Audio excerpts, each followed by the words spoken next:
नमस्कार, मैं हूं संजय शर्मा। आप देख रहे हैं 4PM न्यूज नेटवर्क। एक बड़ी खबर आई थी कि उत्तर प्रदेश के चीफ सेक्रेटरी और डीजीपी को अमित शाह ने तलब किया। दोनों चार्टर्ड फ्लाइट से दिल्ली पहुंचे, हजूर के दरबार में पहुंचे और हजूर ने उत्तर प्रदेश का प्लान समझाया दोनों अफसरों को। बताया जाता है कि अमित शाह ने क्लास लगाई और पूछा कि उत्तर प्रदेश में नौकरशाही में ये हो क्या रहा है। अमित शाह ने बहुत सारे दस्तावेज और आंकड़े भी दिखाए इन दोनों अफसरों को और जानने की कोशिश करी कि नौकरशाही संभलने का नाम क्यों नहीं ले रही। दरअसल पिछले दिनों काफ़ी घटनाएं ऐसी हुई जिससे नौकरशाही की बहुत खराब तस्वीर सामने आ रही है। 2024 के चुनाव से पहले अमित शाह ने उत्तर प्रदेश की पूरी कमान अपने हाथ में ली है। अमित शाह उत्तर प्रदेश में एक भी सीट हारना नहीं चाहते और सभी जानते हैं कि अमित शाह बहुत जिद्दी हैं। जो प्लान सोचते हैं, जो प्लान मन में आता है, वो प्लान पूरा तो करके ही मानते हैं।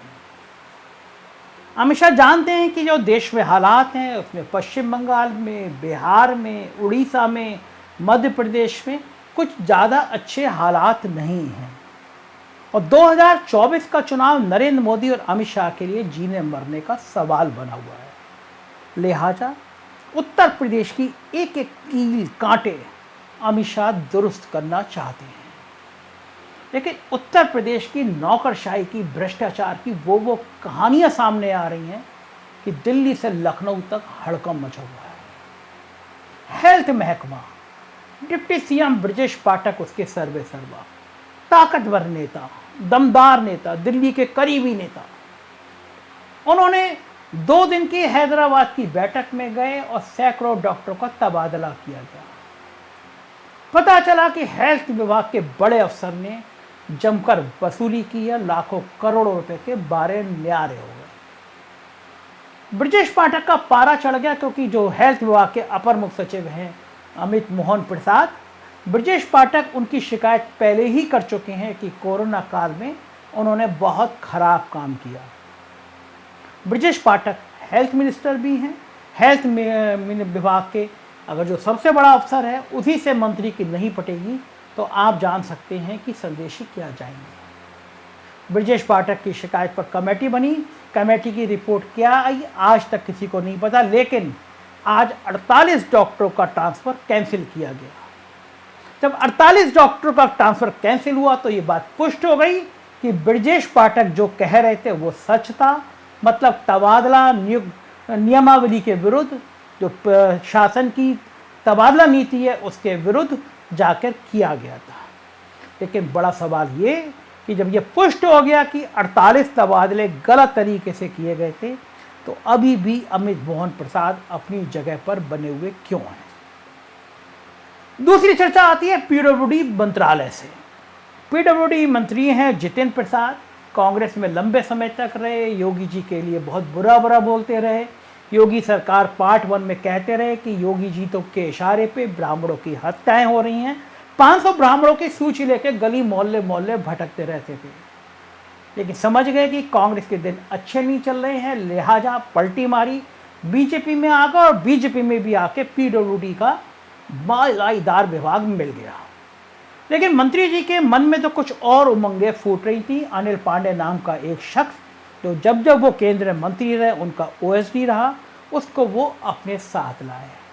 हर कमाईदार, हर मालदार मंत्रालय में एक मंत्री होता है और उसका एक ओएसडी अनिल पांडे टाइप का होता है जो अपनी वसूली के लिए कुख्यात होता है, विख्यात होता है। पीडब्ल्यूडी में भी यही कुछ ऐसा हुआ। जम के उहाई की गई, बेतहाशा तबादले किए गए, लेकिन मामला खुल गया। और योगी जी के मन में जितेंद्र प्रसाद के लिए क्या चल रहा है ये मुझे कहने की जरूरत नहीं है।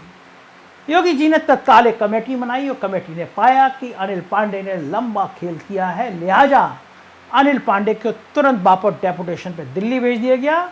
और यही नहीं, योगी जी को जब गुस्सा आता है तो बहुत आता है, लिहाजा उन्होंने अनिल पांडे के खिलाफ विजिलेंस जांच भी सेटअप कर दी और कई अफसर निलंबित भी कर दिए। लेकिन ऐसे में बड़ा सवाल ये उठा कि जब मंत्री का ओएसडी इन्वॉल्व था, 200-300 करोड़ से ज़्यादा का घोटाला हुआ, तबादला उद्योग चला, तो मंत्री को बर्खास्त क्यों नहीं किया गया। अभी 100 दिन पूरे हुए हैं और सरकार पे ये सवाल खड़े होना शुरू हो गए कि आखिर चूक कहाँ हो रही है, कहाँ गलती हो रही है, क्यों नहीं मैनेजमेंट हो पा रहा। ये सब चल रहा था, लेकिन फिर अचानक एक खबर आती है और बहुत चर्चा में रही खबर कि कौशल राज शर्मा जो जिलाधिकारी हैं वाराणसी के, उनको प्रयागराज का कमिश्नर बना दिया गया। कौशल राज शर्मा ने कोरोना काल में अभूतपूर्व काम किया था। अरविंद शर्मा को भेजा गया था।